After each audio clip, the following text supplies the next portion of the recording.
नमस्कार, प्रभा साक्षी देख रहे हैं आप। आपके साथ मैं हूं अंकित सिंह। वक्त संसद डायरी का है। नारी शक्ति वंदन विधेयक को चर्चा के बाद लोकसभा में पास कर दिया गया है। महिला सशक्तिकरण को लेकर ये काफी अहम माना जा रहा है। इस विधेयक को लगभग सभी पार्टियों ने अपना समर्थन दिया है।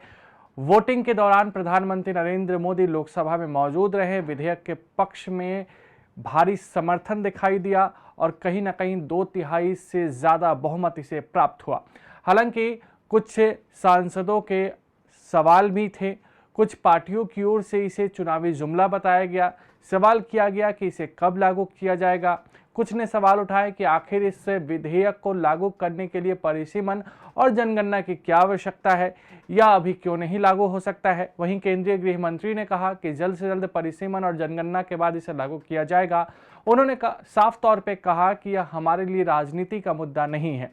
इस दौरान जातीय जनगणना का भी मुद्दा उठाया गया और साथ ही साथ ओबीसी में भी महिला आरक्षण का मुद्दा उठा। कुछ नेताओं ने महत्वपूर्ण बातें कही हैं। सुनिए किसने क्या कहा। अध्यक्ष महोदय, आपने मुझे बोलने का इजाजत दिया, मैं आपकी आभारी हूं। भारतीय राष्ट्रीय कांग्रेस की तरफ मैं नारी शक्ति वंदन अधिनियम 2023 के समर्थन में खड़ी हुई।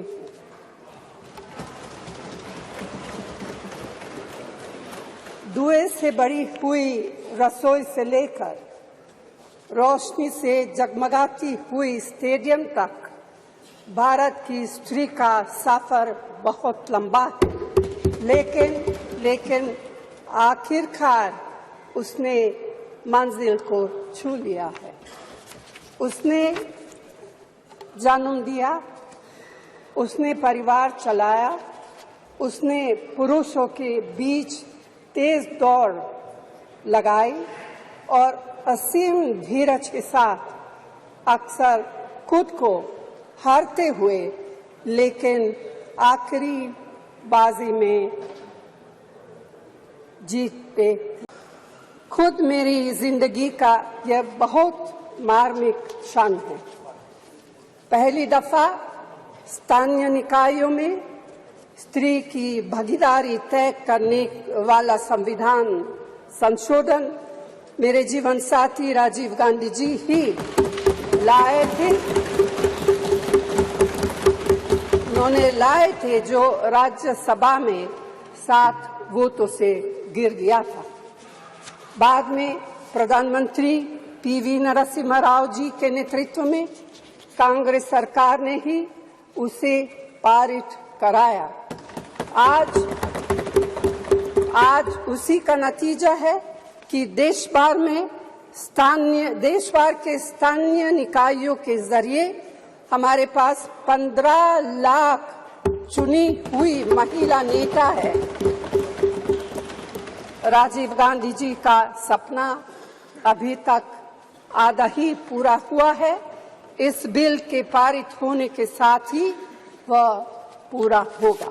नारी शक्ति वंदन विधेयक समाजवादी पार्टी की हमेशा से यह मांग रही है कि पिछड़ा वर्ग महिला तथा अल्पसंख्यक महिला को भी इसमें सम्मिलित किया जाए, इसमें उनको आरक्षण दिया जाए। लोकसभा और विधानसभा में तो यह बिल लागू होगा, लेकिन हम ये पूछना चाहते हैं कि राज्यसभा और विधान परिषद में भी लागू होगा कि नहीं लागू होगा। 13 साल से यह बिल अटका हुआ था और लगभग 1 दशक पूरा होने जा रहा है भाजपा की सरकार को। और इस 1 दशक में जब लगभग पूरा होने जा रहा है तब इस सरकार को महिलाओं की याद आई है। तो आखिर क्यों, जब यह 10 वर्ष पूरे होने जा रहे हैं सरकार को, तो महिलाओं की याद आई है अब। मेरा यह सवाल है कि आने वाले चुनाव में यह लागू हो पाएगा कि नहीं लागू हो पाएगा, और जो विधानसभा के भी चुनाव होने जा रहे हैं, जो 5 राज्यों में होने जा रहे हैं, उसमें यह लागू हो पाएगा कि नहीं हो पाएगा यह महिला विधेयक बिल। सवाल यह भी है कि जनगणना कब होगी, और यह सवाल इसके साथ यह भी है कि यह सरकार जातिगत जनगणना कराएगी या नहीं कराएगी। इसी के साथ सवाल यह भी है कि परिसीमन कब होगा, और परिसीमन के आधार पर ही आरक्षण महिलाओं को मिला जाएगा। प्रधानमंत्री जी ने कहा था कि हमें सिद्धि की बात करी थी सर, तो साधना से ही सिद्धि की प्राप्ति होती है और असली साधना तभी होगी जब हम महिलाओं को उनका पूर्ण आरक्षण देंगे, जब हम ओबीसी महिलाओं को इसमें इंक्लूड करेंगे, जब हम SC/ST महिलाओं को इसमें इंक्लूड करेंगे और जब हम अल्पसंख्यक महिलाओं को भी इसमें इंक्लूड करेंगे, सम्मिलित करेंगे। क्योंकि प्रधानमंत्री जी खुद 3 तलाक की बात करते हैं, तो मुझे पूरा भरोसा है कि इसमें अल्पसंख्यक महिलाओं का भी मान और पक्ष रखा जाएगा। सर, जहां हम बात कर रहे हैं आज महिला विधेयक बिल की, तो without revolution, evolution is not possible. And for evolution to take place in our country, it is very important that the OBC women get their reservation, that the SC/ST women get their reservation, and that the minorities women also get these reservations, sir. और sir, मुझे पूरा भरोसा है सरकार पर कि Samajwadi party की जो यह मांग है वो इस पे श्रवण भी करेंगी, मनन भी करेंगी और इसका निधि ध्यासन भी करेंगी। सर, मुझे पूरी उम्मीद है कि हमारी पिछड़ा वर्ग महिलाओं जो बहुत पिछड़ी हैं, जिनकी आप समझ नहीं सकते कितनी वो पिछड़ेपन से गुजर रही हैं, जैसे निशिकांत दुबे जी ने कहा था वो महिलाओं का दर्द समझते हैं, तो उनको पिछड़ी महिलाओं का भी दर्द समझना होगा। सर, और मेरा अनुरोध है सर कि आप हमारे मोस्ट ऑनरेबल मेंबर को ये कहिए कि वो किसी भी सदस्य का नाम जो सदन में मौजूद नहीं है वो ना लें और आने वाली कार्यवाहियों में भी ना लें। सर, इन्हीं शब्दों के साथ सर समाजवादी पार्टी की मांग को मैं दोहराते हुए कि पिछड़ा वर्ग की महिलाएं, अल्पसंख्यक महिलाएं और SC/ST महिलाओं को भी आरक्षण मिलना। जब ये प्रस्ताव सदन में आया तो कुछ लोगों ने कहा हमारा बिल है, कुछ लोगों ने कहा हमने चिट्ठी लिखी, कुछ लोगों ने कहा कि ये पूरा का पूरा संवैधानिक निर्माण हमारा था। आज ऐसी एक सम्मानित नेत्री ने सदन में अपना वक्तव्य रखा, लेकिन उनका मैं एक विशेष रूप से आभार व्यक्त करती हूं कि 2 विषयों पर उन्होंने ऑन रिकॉर्ड स्पष्टीकरण दिया है। हमको बार बार बतलाया जाता कि एक विशेष परिवार ने 73rd, 74th amendment to the constitution पारित करवाया। आज मैं आभार वंदन करती हूं कि पहली बार स्पष्टता हुई इस सदन में उनके द्वारा कि ये पुण्य काम PV नरसिम्हा राव जी ने किया, जिनके मरणोपरांत उनके ही पार्टी के हेडक्वार्टर में उनको नमन करने का मौका नहीं दिया गया। दूसरा, ये कथन कि अभी क्यों नहीं और ये वक्त हमारा बिल है तो अभी करिए, तो महोदय ये उस बिल की प्रति है जिनको वो हमारा कहते हैं। उसमें अगर आप दूसरे पृष्ठ पे 2B और 3B पढ़ें, और ये वो है जो कांग्रेस पार्टी कहती है यूपीए की सरकार में राज्यसभा में पारित हुआ और फिर लोकसभा में प्रस्तुत हुआ। अगर आप इस पृष्ठ पर ये दोनों छंद पढ़ें तो यूपीए, जिसकी अध्यक्षा श्रीमती सोनिया गांधी हैं, उन्होंने कहा है No seat shall be reserved for women belonging to scheduled castes, scheduled tribes in the 3rd general elections. 3B पढ़ें तो उन्होंने कहा, प्रस्ताव दिया, No seat shall be reserved for women in the 3rd general election.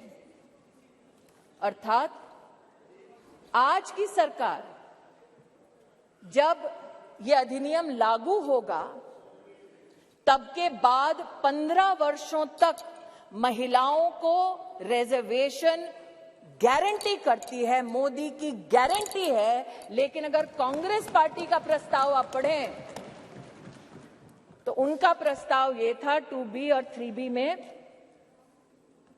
कि no seat shall be reserved for women and SC/STs in the 3rd general election, no seat shall be reserved for women in the 3rd general election. Congress का प्रस्ताव था कि 10 साल औरतें मेहनत करें, लेकिन 15वें साल में आपका अधिकार आपसे छीना जाएगा। आज मैं अभिनंदन करती हूं प्रधानमंत्री जी का, हमारे न्याय मंत्री का, जिन्होंने कांग्रेस की इस अभिलाषा को निराश किया। तो सवाल उठता है कि इस देश में कितने ओबीसी हैं, कितने दलित हैं, कितने आदिवासी हैं, और उस सवाल का जवाब सिर्फ कास्ट सेंसस से मिल सकता है। तो मेरा सरकार को एक सुझाव है, सबसे पहले ये जो महिला का बिल है इसको आप पास कीजिए, आज पास कीजिए, ये जो आपके लागू कीजिए, और ये जो डिलिमिटेशन है जो आपने बोला है, और ये जो सेंसस है इसकी कोई जरूरत नहीं है, 33% आप महिलाओं को सीधा दे दीजिए। और दूसरी बात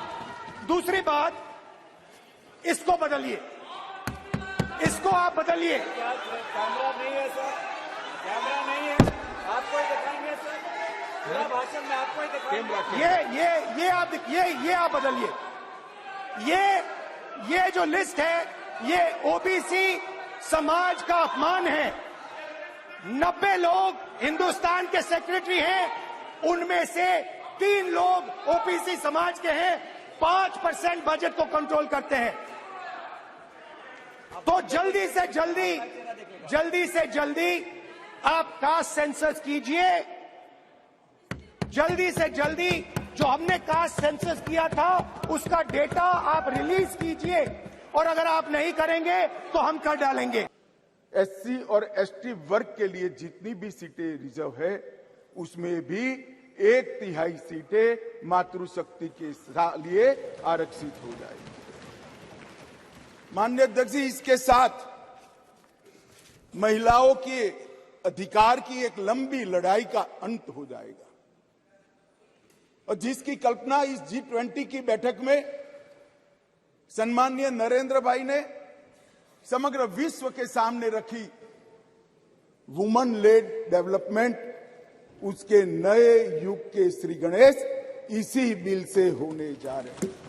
क्योंकि अब इस देश की माता, इस देश की मातृशक्ति, इस देश की बेटी न केवल नीतियों के अंदर अपना हिस्सा पाएगी, नीति निर्धारण करने में भी अपने पद को सुरक्षित कर पाएगी। माननीय अध्यक्ष जी, कुछ पार्टी के लिए महिला सशक्तिकरण एक पॉलिटिकल एजेंडा हो सकता है, कुछ पार्टियों के लिए महिला सशक्तिकरण, माननीय अध्यक्ष जी, एक राजनीतिक मुद्दा हो सकता है। कुछ पार्टियों के लिए महिला सशक्तिकरण का नारा ये चुनाव जीतने का एक हथियार हो सकता है, परंतु मेरी पार्टी और मेरे नेता नरेंद्र मोदी जी के लिए महिला सशक्तिकरण राजनीतिक मुद्दा नहीं है।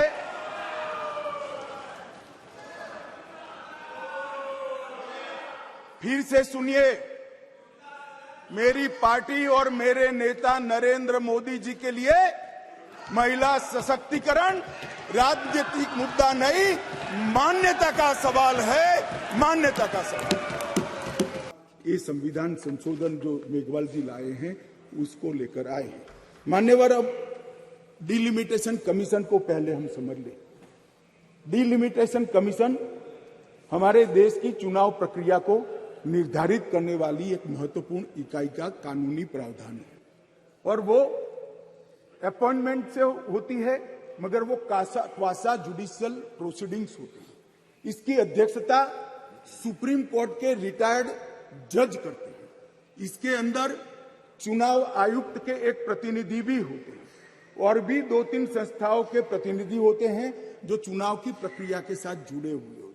और इसके कानून के तहत सभी मान्य राजनीतिक दलों के एक-एक सदस्य भी उस डिलिमिटेशन कमीशन के मेंबर होते हैं। अब 1/3 मान्यवर 1/3 सीटों का रिजर्वेशन करना है, तो वो सीटों कौन तय करेगा?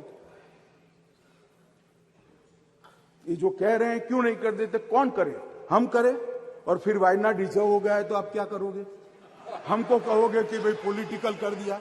ओवैसी साहब नहीं, अगर हैदराबाद रिजर्वेशन रिजर्व हो गया तो कहोगे कि भाई पॉलिटिकल रिजर्वेशन कर दिया। इसलिए ये बहुत अच्छा है कि ये डिलिमिटेशन कमीशन जो क्वासा जुडिशियल प्रोसीडिंग से चलता है, हर राज्य में जाकर, हर क्षेत्र में जाकर ओपन हियरिंग देकर ट्रांसपेरेंट पद्धति से इसका नीति निर्धारण करता है, वो डिलिमिटेशन कमीशन से इसका निर्धारण हो। इसके पीछे केवल और केवल पारदर्शिता का ही सवाल है मान्यवर।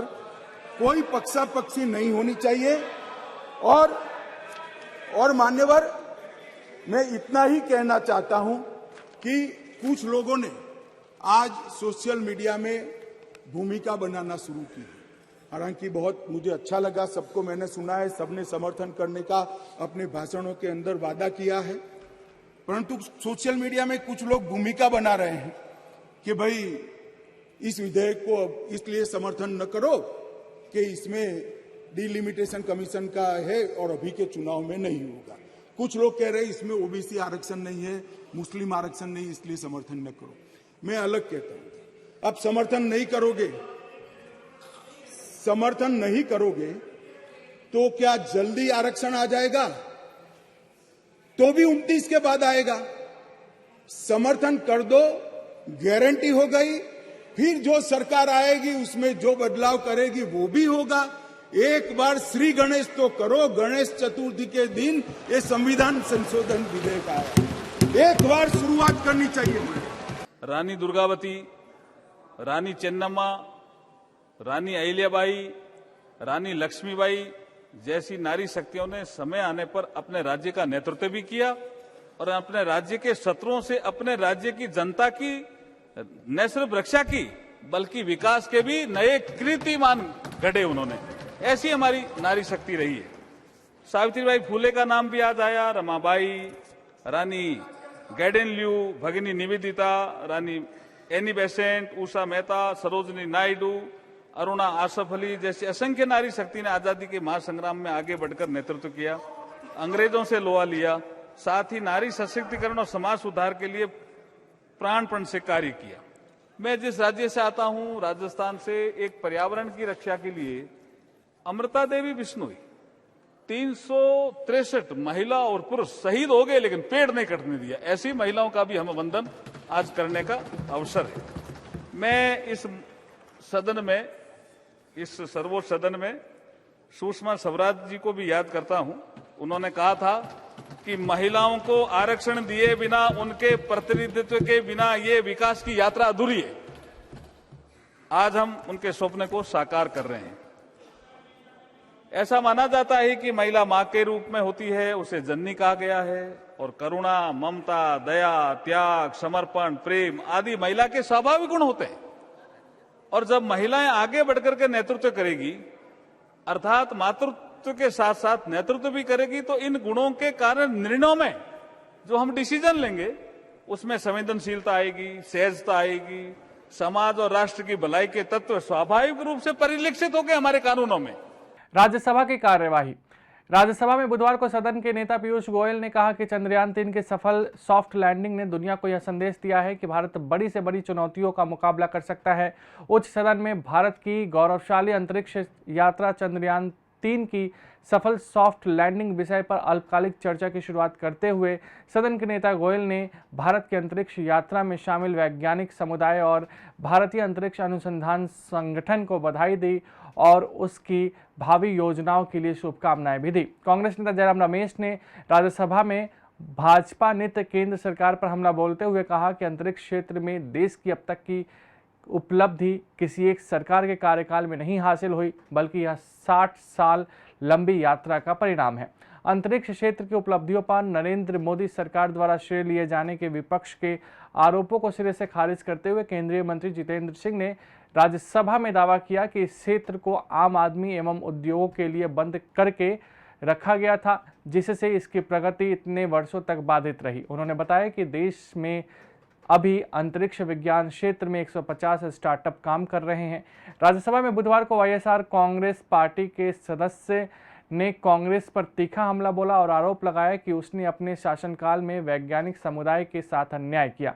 भारतीय अंतरिक्ष अनुसंधान संगठन को नौकरशाही के प्रभाव से मुक्त करने के विपक्ष के सुझाव को खारिज करते हुए वित्त मंत्री निर्मला सीतारमण ने बुधवार को राज्यसभा में कहा कि अमेरिकी अंतरिक्ष एजेंसी नासा के एक पूर्व वरिष्ठ अधिकारी ने इस दिशा में भारत सरकार द्वारा किए गए प्रशासनिक सुधारों की सराहना की है। अगर आप भी लेना चाहते हैं देश दुनिया की तमाम जानकारी तो आज ही सब्सक्राइब करें हमारे चैनल को। साथ ही नीचे दिए बेल आइकन को जरूर दबाएं ताकि हर अपडेट आप तक पहुंच सके।